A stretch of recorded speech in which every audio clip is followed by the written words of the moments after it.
بسم اللہ الرحمن الرحیم۔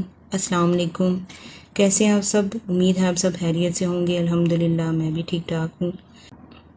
آج ہم جو مضمون پڑھیں گے اس کا عنوان ہے ماں کی گود پہلی درسگاہ۔ اس مضمون کا آغاز ہم ایک شعر سے کریں گے۔ چلتی پھرتی ہوئی آنکھوں سے اذاں دیکھی ہے، میں نے جنت تو نہیں ماں دیکھی ہے۔ بچے کسی بھی قوم کا بیش قدر سرمایہ ہوتے ہیں۔ ان کی اعلیٰ تربیت، عمدہ تعلیم، مناسب پرورش والدین کی اولین ذمہ داری ہوتی ہے۔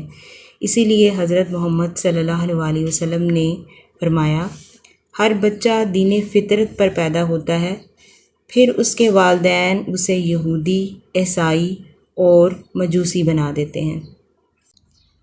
بچوں کی تعلیم و تربیت کا حکم دیتے ہوئے آپ صلی اللہ علیہ وسلم نے ارشاد فرمایا، اپنی اولاد کے ساتھ نیک سلوک کرو اور انہیں ادب سکھاؤ۔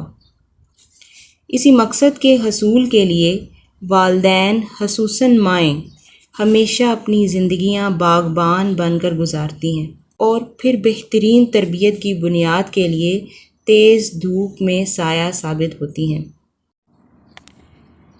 ماں کی گود بچے کی پہلی تربیت گاہ ہوتی ہے۔ بچوں کی تربیت کرنا عورت کی خوبی ہوتی ہے، کیونکہ یہ نہایت ہی صبر آزما کام ہوتا ہے۔ اللہ تعالیٰ نے ماں کے دل میں بچے کی زبردست محبت پیدا فرمائی ہے۔ بچے اپنی ماں سے جو تعلیم و تربیت حاصل کرتے ہیں اس کی حیثیت پتھر پر لکیر جیسی ہوتی ہے۔ رسول اکرم صلی اللہ علیہ وسلم نے فرمایا، بچپن کی تعلیم بچے کے دل و دماغ پر ایسے پختہ ہوتی ہے جیسے پتھر پر نقش، جو کبھی نہیں مٹتا۔ اس حدیث سے معلوم ہوتا ہے کہ اگر بچپن سے ہی بچے کو تہذیب و اخلاق، ادب و شائستگی کے قالب میں ڈالا جائے تو زندگی کے آخری لمحات تک اس کے بہترین آثار ظاہر ہوتے ہیں۔ تاریخ کا مطالعہ بتاتا ہے کہ بہترین ماں نے ہی حقیقت میں قوم و ملت کو ایسے ثبوت دیے ہیں جنہوں نے تاریخ کو عظمت بخشی۔